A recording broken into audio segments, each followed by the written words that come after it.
Hi everyone, welcome back to our channel at Niger Hustle. We're excited, very excited to introduce the founder CEO, Adys Agro-Processing Ltd. So excited to have you on the show, and we thank you for joining us today.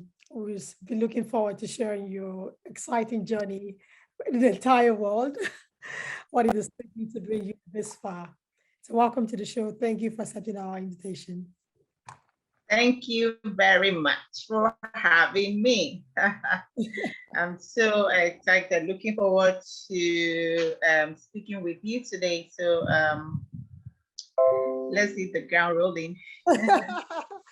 So Adanne, going through your profile, and when I look at all the groups you've joined, all the work you've put in to get you this far, it's very interesting to see how those things complement or shape the way we approach our dreams, or the way we approach a vision or an idea that we have.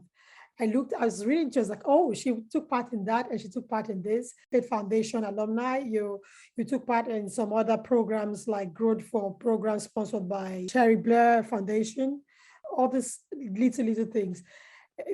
How well would you say this different program that you participated in, how well do they shape what you're doing today? Earlier when I started, I used to be a business development manager, and I resigned. Me being the restless person that I am, I don't like staying idle, and I like helping people. So I was looking for a way to actually put my strength to good use.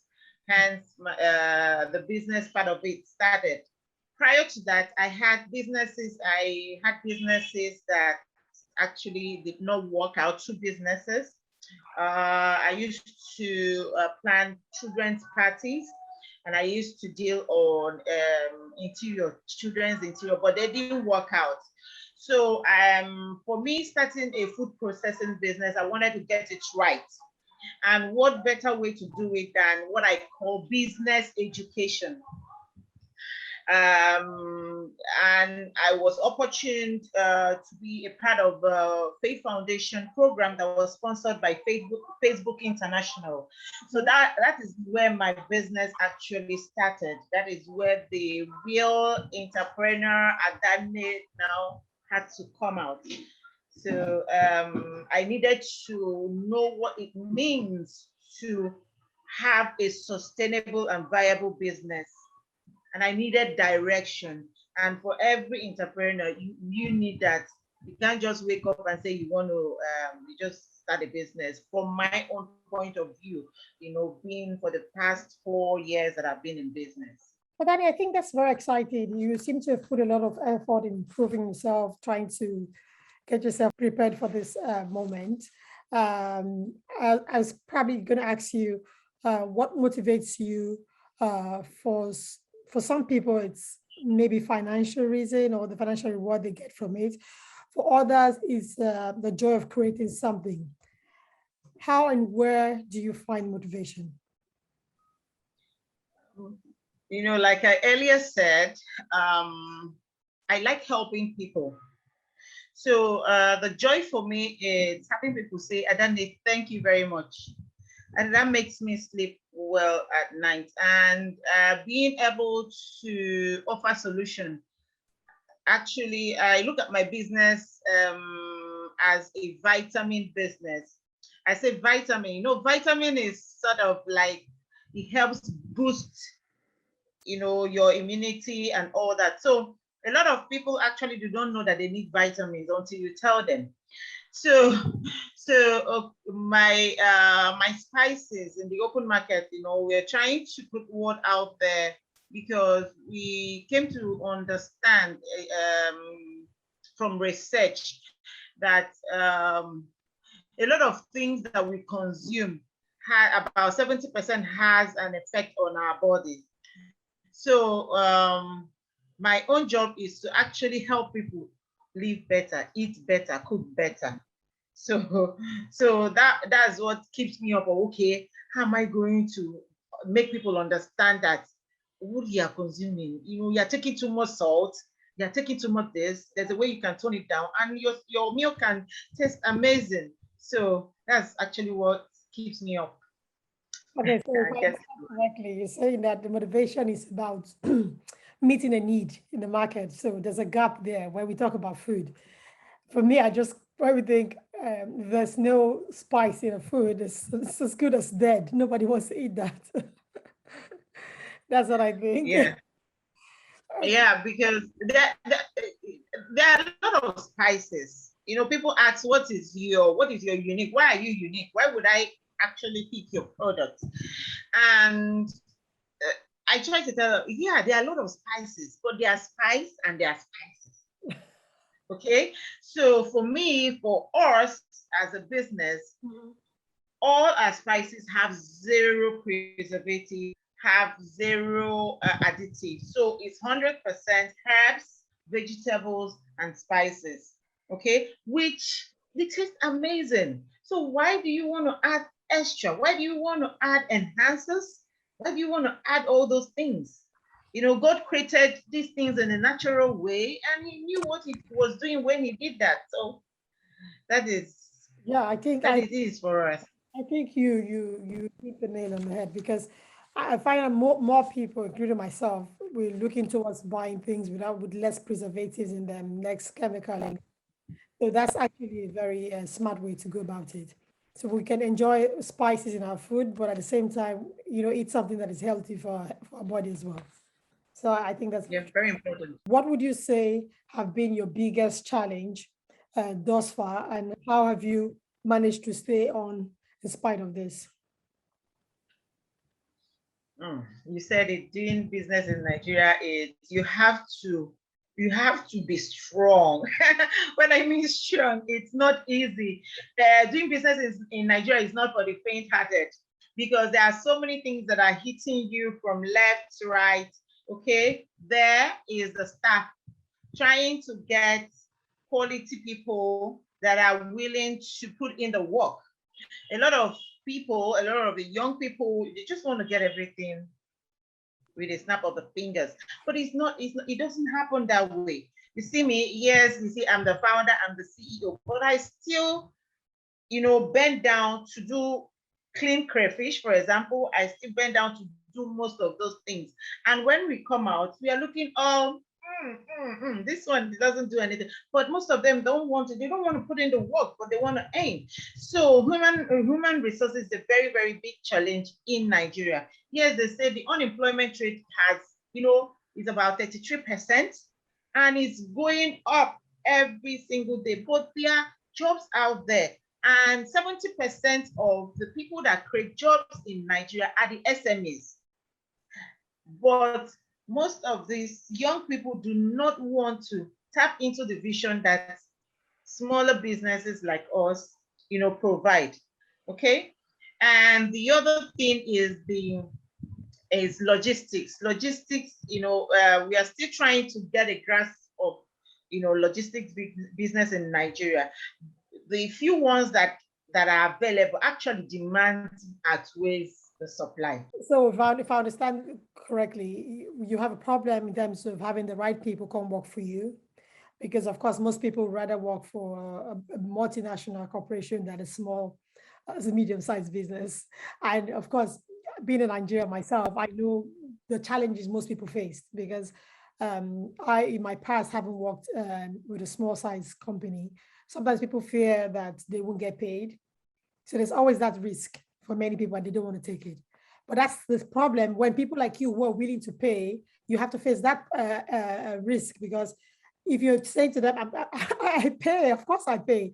But they have this fear of, I don't want that. Maybe she's not going to pay me after a couple of months. I know a guy who didn't pay me for 6 months. And then the problem of logistics, getting things from one place to the other, which is not very defined given our roads and every other thing. So how do you handle that? For staffing, there's a program run by the Lagos State government actually that they help SMEs like us have interns work for us, and the government actually pays. So it helps and, reduces the burden for us. Then in terms of logistics, we are still trying to get around it. The problem is not solved 100%, but we are still trying to, find a way. So I work with other SMEs, I work with other entrepreneurs. That is where the collaboration comes in. So, for example, we buy in bulk, we buy together so that we can share the cost of transportation. So for now, that's how I try to mitigate the problem. I think Lagos State is doing it. They introduce a lot of programs that are helping, which is we must commend them for that. Because really, I know how difficult it is. But if the government steps in and encourages small business to, to grow strong, right, it helps the economy in general. So that's, big ups to them. I was going to ask you what, talk about a bit of your product, just what kind of spices do you have? How they, distribute and things like that. Can you just give us a brief understanding of what you provide, what your products are like? Okay, we have 13 products now.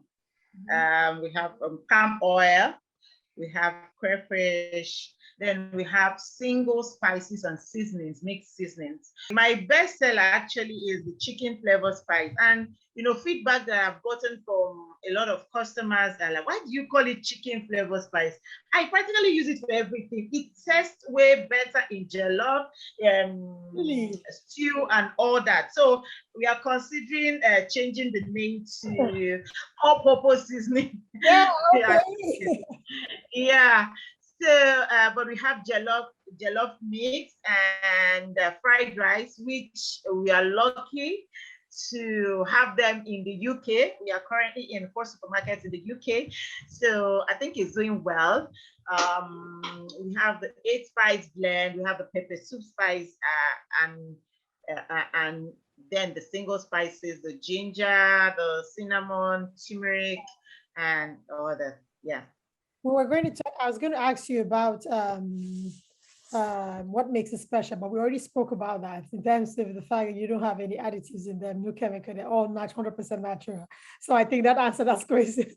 It answers that. Yes, 100 from beginning to end. We process our spices from start to finish. So it's not like, I know what is obtainable in the market is a lot of adulteration, people doing half measures. That is why most times in our marketing, in our advertising, we try to show behind the scene of our production process so that people can have a feel of what goes into what we sell to them. Yeah, very important. Congratulations on getting your product into Thank you. UK. We know this is no small feat. How does this make you feel, and what does this mean for your brand?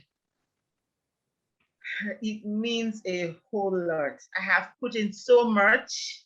I have 4 children. So in the wake of the COVID, I just had a baby, and I was still working tirelessly because I want Nigerians in diaspora to have a feel of the Nigerian delicacy also.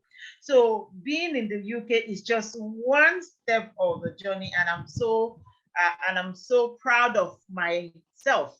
I give myself a pat on the back. It's not easy, but we did it. Yeah, I'm proud of you too. I was particularly excited when I saw the jollof spice. I was like, oh, she's going to create a war between Nigeria and Ghana again. Can't wait for you to bring your product to Germany myself. I was very excited when I saw the jollof one. I was like, Ghanaians are going to be upset. Yeah. I know. I'm actually in talks with someone in Germany. So hopefully by January, let's keep our fingers crossed. How did COVID-19 lockdown affect your business? What has changed since then in terms of how your business operation, what has changed since then? When I started with actually palm oil and crayfish. And I was also a personal shopper. So I had these 2 businesses. I have the product, I have the personal shopping. But coronavirus now hit us, boom, and I was pregnant. So I had my baby on Wednesday, and the lockdown took place on Friday. I was not looking at, okay, people would not be able to come and get the products. And that was where my journey started, actually, in terms of product development. Okay, so, everybody went online. I had to take some courses on spice production. I was just like, okay, now I'm at home, nursing. What can I do? I had to take a course on spices, spice mixing and seasoning. So while taking the course, and the product part was on break, I had to go fully into grocery shopping, because grocery shoppers were in the essential needs during the corona, so we can move freely. And actually, we made more money in 2020 than we've ever been since we started business, because people needed you to come and deliver. See, however you want to do it, please, Adanne, deliver our food. So we had to pivot, okay, to personal shopping. So now, post-corona, we are back to fully product development, because we really needed to, our aim was to get our name out there. What is Adys going to be known for? And Adys is going to be known for spices. So I'm actually the queen of spices. Not just any spices, healthy spices. Yeah. We know that you support women and youth empowerment. Please tell us about your foundation and how it's helping to create jobs and reduce poverty among vulnerable women and youths. You just let the cat out of the bag. We are still working behind the scene. We are going to be, let me just use this opportunity to tell people that, I've been given a lot. So I feel this is a time to give back to the society, to give back to my community, which is very, very important. I've been thinking how I was going to do it, but it just, clicked. So I just started the foundation, and my focus is women and youth. So we are going to be having our first and a launch women and youth empowerment program that is going to be starting in November. So just watch out for the flyers and all that. So I have partnered with my friends. You talk about collaboration, which is very, very important. So I partner with a lot of entrepreneurs who are in the faculty, who are going to be teaching, paying. We want to pay it forward to other people, to women. We want them to unleash their entrepreneurial, potentials. So I how to be entrepreneurs, how to start up, what to do, those kind of things. That's what it's about. Yes. So I just want them to do it right. I didn't get it right the first and the second time. So now I have the opportunity to talk to other people, women and youths. You have to, when you want to start, you have to start right, so that you don't make the mistakes that we've made. Yeah, very, very important. We learn from our mistakes. I'm really excited. That's something that excites me about almost all my guests. They seem to be giving back, which is something that's unique to Nigerians. Trying to teach other people, don't make the same mistake, do it this way, or make sure the time is shorter for you. And then very exciting. Well done, Adanne. Thank you. What major advice would you give to young people looking to follow your path of entrepreneurship? You have to get it right, and you have to, like I always say, business education, it's very, very important. Before you start, learn. There are so many programs out there that are free, that are online, and it's self-paced. Go there. It's self-paced, so you can take your time and learn through it. Okay. Then you can also tap from people who have been in the journey, as in terms of mentorship or coach. I know people find it uneasy to mentor or coach people because they feel you want to take what they have, but I don't see it that way. So get it right. Get it right. Get it right. Yeah. Thank you, Adanne. We're so excited to have you. And we're very excited about your spice, and we wish you all the best. It's unbelievable, but I really am impressed. Thank you. Thank you for what you're doing. Hello. My name is Adanne Uche, founder CEO of Adys Agro-Processing Ltd, a food packaging business based in Lagos, Nigeria, that ensures that you choose a healthier option in cooking ingredients. This is my hustle. What is yours? Thank you, everyone. It was exciting speaking with Adanne and to see what she's doing in the food space. We hope you check out her spices. Let's support our own. We wish Adanne all the best. And of course, we'll follow her career and bring you more updates as she expands all over the world. Watch out for Adys spices. Who knows? You might be coming to the next supermarket where you live. Congratulations, Adanne. We're really excited to have spoken to you and we wish you all the best. Keep following us on all our social media platforms. Like our videos. It encourages us to bring more people to you. And don't forget to subscribe. Like we always say, what's your hustle?